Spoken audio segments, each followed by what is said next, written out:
we were seeing file system implementation.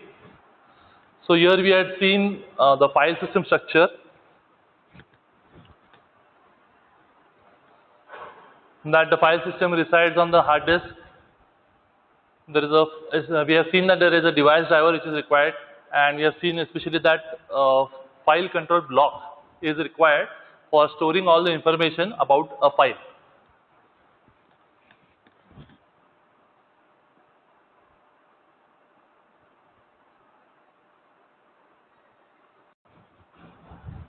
So we have seen that the file control block consists of most of the information about the file.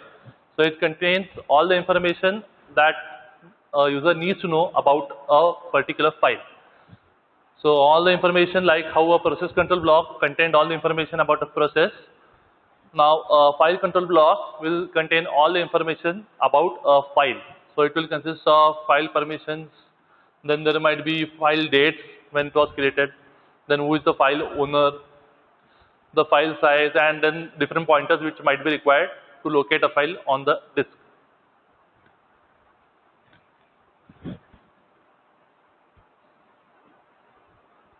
Then we have seen two operations about a file, which is the opening of a file and reading of a file. So we had seen how this actually takes place in a OS, in a computer system. So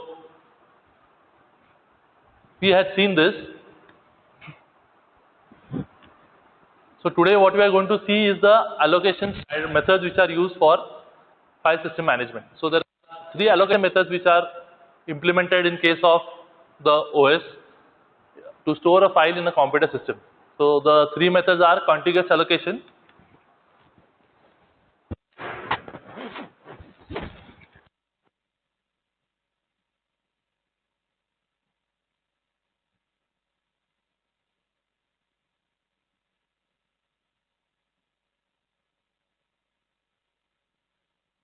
the three methods are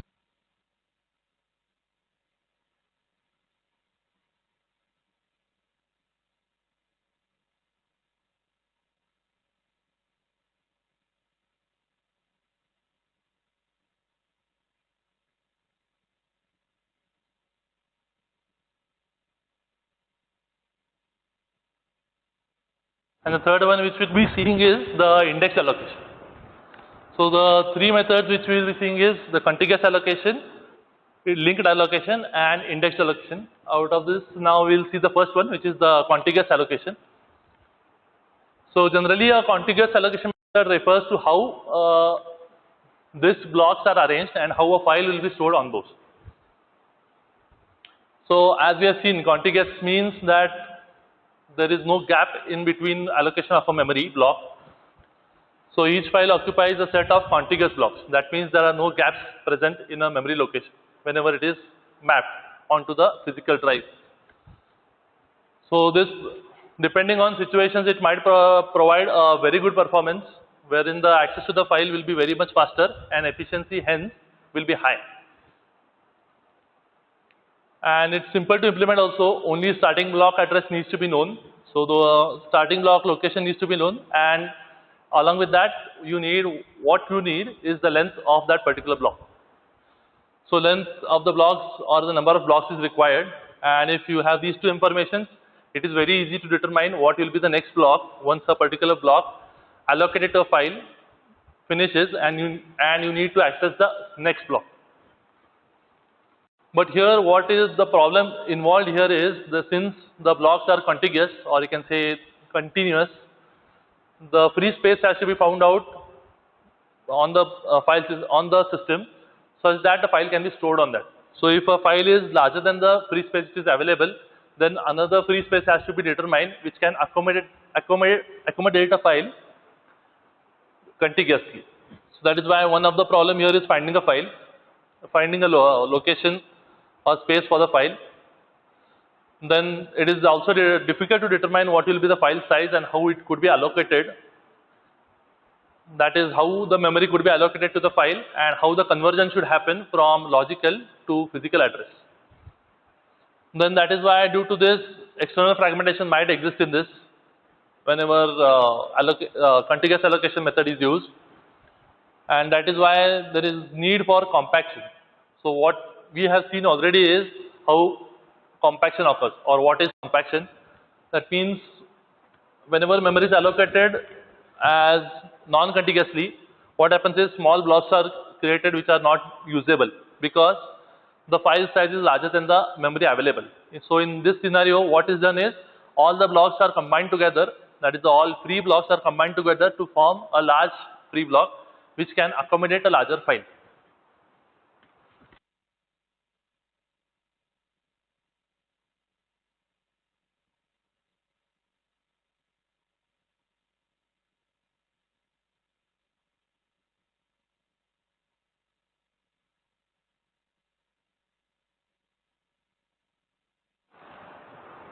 So memory will be divided into blocks, and it might happen that allocation might happen in non-contiguous manner. So gaps might be present in between the memory. So A might be here somewhere. So what happens is,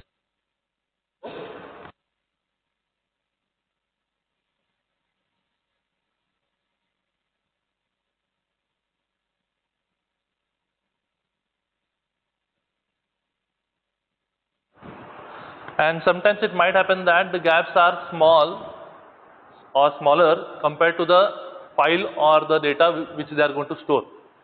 Due to which what happens is, although there is a free area available, it can't be used by the OS to allocate memory. So what it does is it will combine all these free areas to form a single large free area, and this process is nothing but what is known as compaction.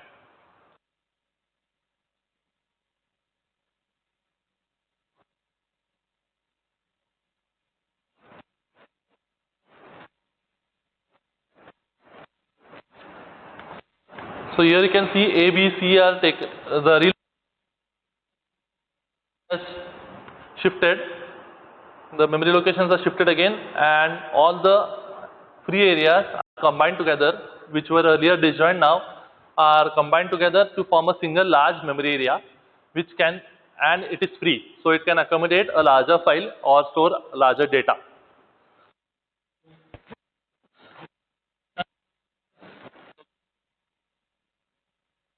And it can be allocated to a file which is a larger file than which was not able to be stored, could not be stored in these areas because they were too small compared to the size of the file. And this process of combining all the small free areas together to form a large area is nothing but known as what is known as compaction. So this, since it's a contiguous allocation, the allocation will happen in a continuous manner. That means no gaps will be created. But due to that, external fragmentation might exist sometimes, and due to which compaction might be necessary.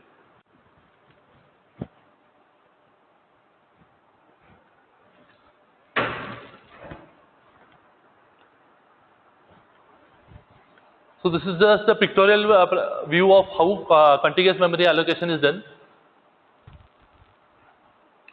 Mapping is shown from how the logical address is converted to a physical address. So the logical address 512 is mentioned here. That is again broken down into Q and R. So Q represents the block to be addressed plus the starting address. So both of them are added together to determine the block, and the displacement within the block has to be determined again, which is nothing but the letter R here.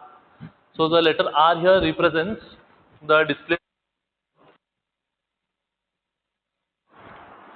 A particular location is to be determined for a particular file. Q and R both are used. Here the directory shown here. There are five files. Count the tr, mail, list, and f. The starting addresses and length is mentioned. 0. So that is 2. So two blocks need to be allocated to it. So R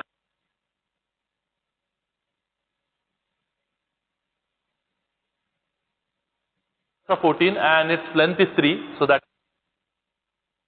biggest location 16. This is 19 and its length is 6. Starting 20, 24 have been allocated. Having a starting address at 28 and it requires the 4 blocks. 28, 31st blocks are allocated to list and its length is 2. That means 2 blocks to it. To the file F. So in this way, contiguous memory allocation, contiguous allocation works, wherein whenever the blocks are to be allocated, those are allocated in a contiguous manner, and there is no in between, wherein due to which some disjoint areas might be created. So in case of contiguous allocation, directly the blocks are allocated depending on the starting block and the length of the block. So that is how the allocation happens in case of a contiguous allocation. As we have seen, what you need here for allocation, or the OS needs for this allocation, is the starting address and the length of the blocks or number of blocks. So if this information is present with the OS, it will be able to allocate the blocks very easily using contiguous allocation. Hence, it is very easier to implement, but at the same time, it might lead to lesser efficiency, because then those blocks have to be, the continuous blocks which are being used here, those need to be free. So it has for a file is asked, those blocks, adjoining blocks need to be free, otherwise those can't be allocated immediately. So there is a advantage of using contiguous allocation, as well as there is a disadvantage of using contiguous allocation also. So that is why different other allocation methods have been proposed.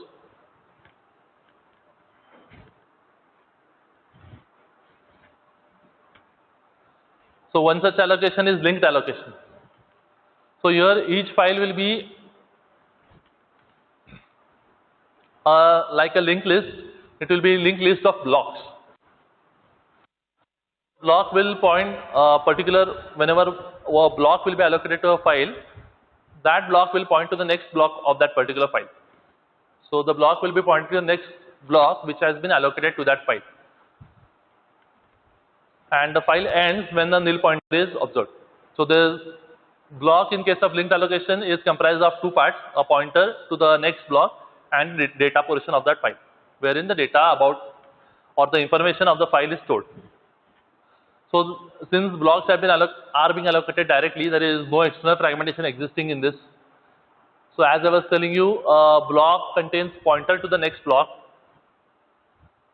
There is no compaction needed, as there is no external fragmentation itself. Then free space management system is used whenever new block is needed. So we will see what is free space management system at the end, or as we proceed. So it improves efficiency by clustering blocks into groups, but since the blocks can be allocated directly and into groups, what happens is it will lead to internal fragmentation. That means internal to a block. So a block which might be having a larger size compared to what is required might get allocated. This is nothing but internal fragmentation, what we have seen. So however, here what can happen is, since there is pointer involved, the pointer, if it corruption might occur, due to which it might point to some other location. So that is why reliability might be a problem here. So reliability becomes an issue in this scenario for linked allocation. And locating a block also might take multiple IOs and disk seeks. So the procedure to implement this might be a longer procedure.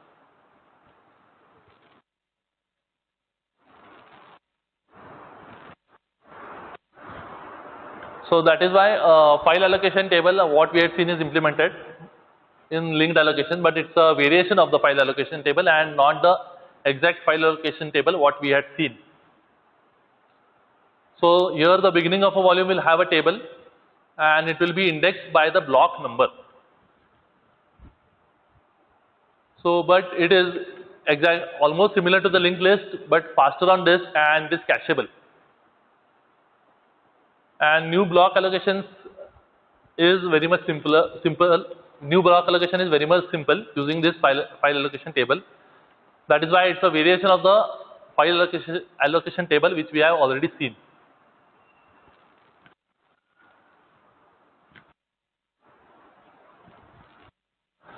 So as we were discussing linked allocation, each file here is a linked list of disk blocks, and since there is a pointer involved, the disk blocks may be scattered anywhere on the disk. So how we had seen for the logical address is divided into Q and R, and the file, as I was telling you, the file, the blocks are divided into two parts, the pointer to the next block, and the remaining portion will be the information of a file, wherein the data or information about the file will be stored. So in case of logical address specified in this scenario, that is the linked allocation, block to be accessed is the qth block, that is Q indicates the block in the linked chain of blocks representing the file, and the displacement within the block is again indicated with R. So R plus 1 will be the displacement within the block, and Q will indicate the block to be accessed in the linked chain of blocks. So as the blocks are linked together like a linked list, which block is to be accessed is indicated by Q. So Q here will represent which block should be accessed, and the displacement within that block again is calculated based on the variable R here.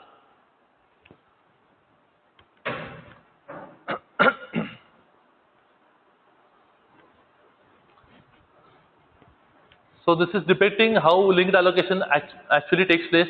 So here there is a file named Jeep, and the starting block for that is specified as 9, and ending block is specified as 25. Now here, as it's a pointer to various blocks, it need not go in a contiguous manner how it went for a contiguous memory allocation. So what will happen here is 9th block will be pointing to somewhere else, so it is pointing to 16. 16th is pointing to first block. First block is pointing to the second block, and second block is pointing to the 25th block, which is the last block assigned to that particular file. So this is how the actual file is being stored using different disk blocks, and each block will be containing information about which is the next block to be accessed using the pointer field. So using the pointer field, it is determined which is the next block wherein the access has to happen for a particular file. So here in this scenario for the linked allocation, first the block access will be 9th, then 9th will point to 16, 16th will point to first block will be pointing to the 10th block, and 10th block will be pointing to the 25th block, which is the last block which is to be accessed.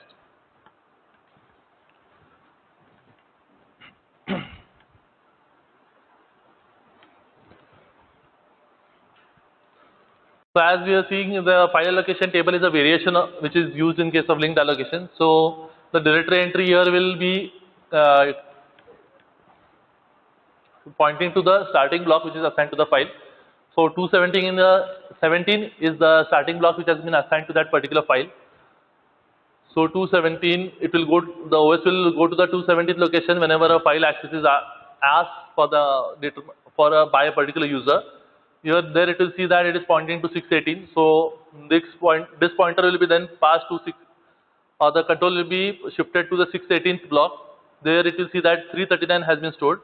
So now there is a new pointer location where it has to go. So next again it will go to 339, and that will be the last or the end block specified for the particular file, and from there the actual file as a whole then will be complete and might be fetched.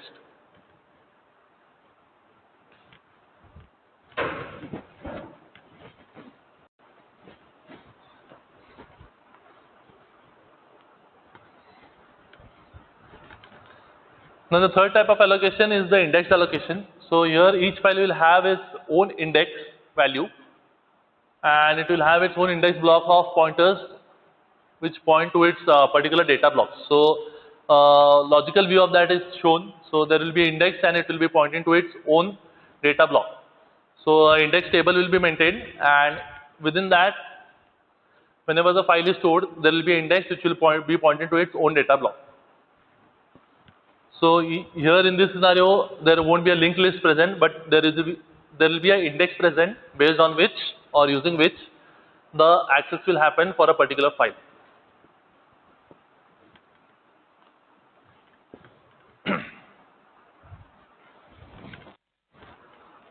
So here pictorially it is shown how the index block allocation happens. So here the file has been named as zip. It needs to be accessed. So the index block has been mentioned by in the directory structure. So which is the 19th block. So now the 19th block will serve as an index block, and it will be storing entire information about where the data blocks for that particular file are. So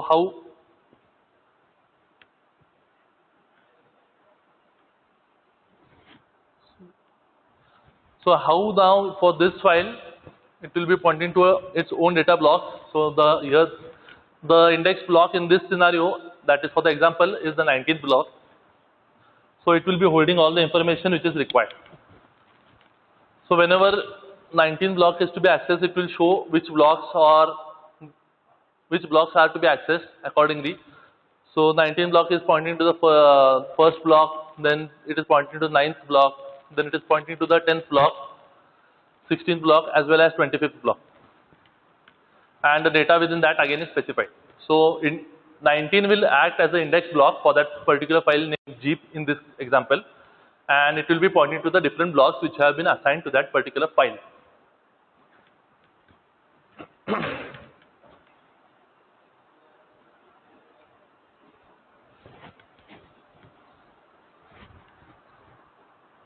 Now in case of index allocation, what happens is an index table is maintained, like how file allocation table was maintained for linked allocation. In case of index allocation, index table is maintained, and as the block will serve as an index block, a random access can happen wherein the index block is pointing to accordingly. So when the index block might be pointing to any of the blocks, so that is why the random access is possible using index allocation. Now here again the dynamic access will happen without any external fragmentation, but it has overhead that every time the index block needs to be accessed. So index block will point every time to the new block which is to be accessed. So that is why that might be an overhead which might be added to the file access time. So here mapping of logical address to physical in a file size of 256 kilobytes and a block size of 512 bytes has to be determined. So in this scenario we need only one block of the index table. So here the Q and R represent the same thing, but in case instead of pointing to a block, Q here is the displacement into the index table which is being maintained, and R is the displacement within that particular block, where the index, whenever Q is fetched from the index table, it will be pointing to a particular block which is the index block, and the displacement within that is determined by R.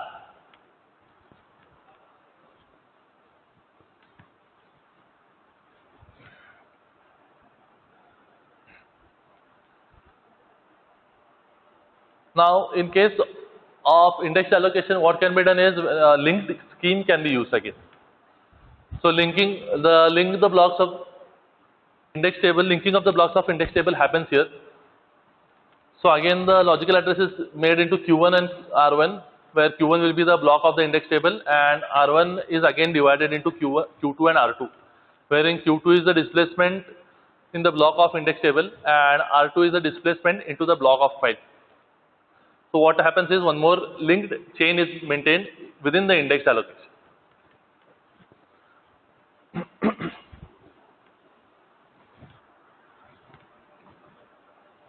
So here a two-level index is being mentioned. Now your 4K blocks could be used to store 1024 4 byte pointer in an outer index. So what will happen is we will see this diagrammatically. Again the same procedure is being implemented, and how it happens we will see with the help of diagram, which will make it easier to understand. So there will be an outer index which will be maintained. Along with that it will be pointing. So whenever search happens, it happens to the outer index. This will be pointing to actually the index table, and within the index table again there is a block which is mentioned. Accordingly it will be pointing to the file, and directly the file will be accessed. So here a two-level index allocation is being maintained. So it will be happening in this way. So this is just a simpler way of understanding how the allocation happens in case of two-level index.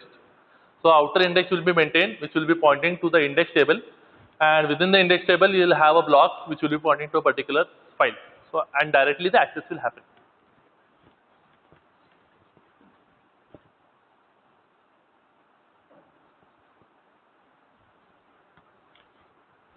Now we come to the free space management, which is the last part of the unit.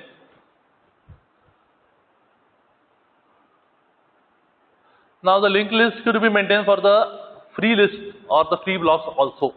So all the free blocks will be linked together, and this will be pointed to again by a linked list. But what happens is the contiguous place or contiguous space cannot be obtained very easily. So that is why it is a difficult task which is involved in maintaining a free space list. Along with that, it has to be ensured that there is no wastage of space occurring. So free list has to be maintained, and it has to be ensured that there is no wastage of space happening. Now if free blocks are recorded along the way, that is whenever the allocation is happening, there is no need of again to traverse the entire file list. Which if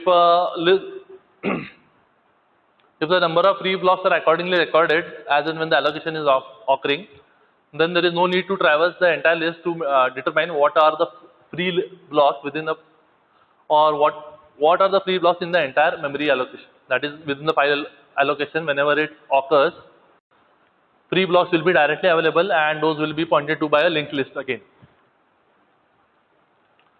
So a free space list head is maintained, and though it will be pointed to the first free space or free block, and it will be pointed to other free blocks within the particular list. So each block will be pointing to the next block which is free. And in this way the free blocks are determined and the access will be faster whenever allocation needs to happen, as well as when free blocks, whether they are present, needs to be determined.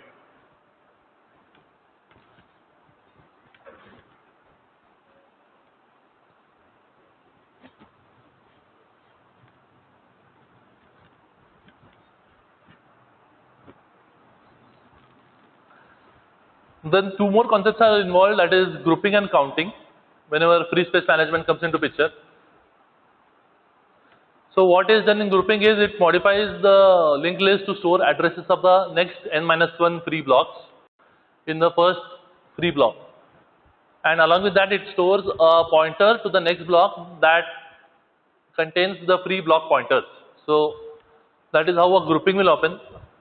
So firstly, a linked list is maintained to store address of the next n-1 free block, and that block will be containing a pointer, and it will be pointing to the next block that contains the free block pointers. So it will be exactly making the access very much faster. And in case of counting, what is done is, this is typically used in case of contiguous allocation. And since space is frequently contiguously used and freed, it has free blocks have to be maintained, or the track of that needs to be kept continuously. That is why it will keep address of the first free block and count of the following free blocks which are present. And the free space list will then contain the entries containing the addresses as well as the counts. So it will have the addresses of the free blocks as well as how many free blocks are present in the system will be identified, due to which the contiguous allocation then becomes much more faster. So this is how this is why, and the reason why free blocks need to be maintained, or the list needs to be maintained of all the free blocks present in the system, because it will help not only while allocating, but it will give a clearer picture to the OS that how much is the space present and whether the file can be stored in this particular volume or it cannot be. So with this we end the unit, that is the free file system structure and storage and implementation. So what we are seeing today is the different types of allocations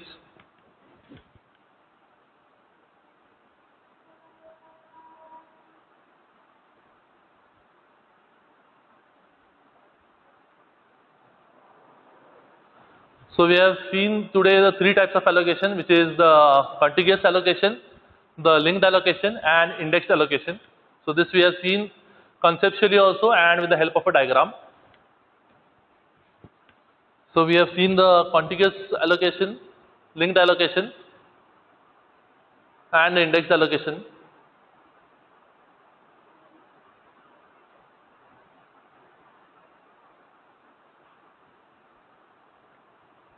And we have seen how free space management needs to occur for files to be stored on the system in a proper manner, and how it helps in allocation methods also. So with this we come to the end of the unit. So we have finished the unit 4, that is file systems structure and implementation. So what we have seen is that the unit can be divided into two parts. Firstly,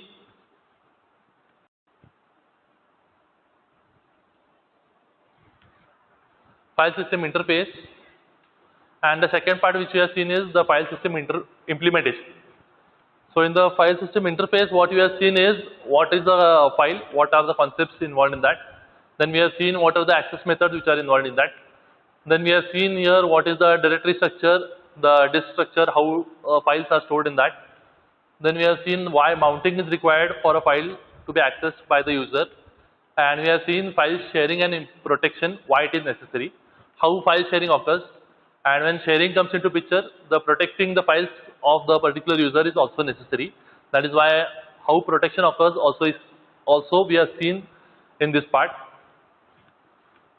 And in the implementation part,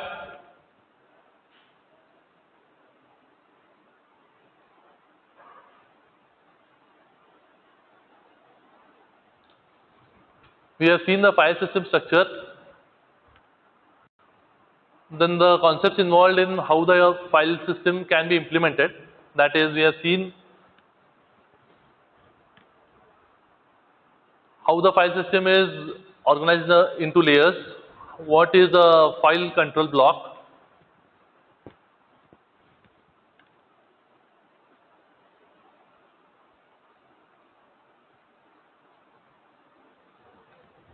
we have seen with the help of a diagram how two operations which are implemented on a file, that is the open and reading of a file.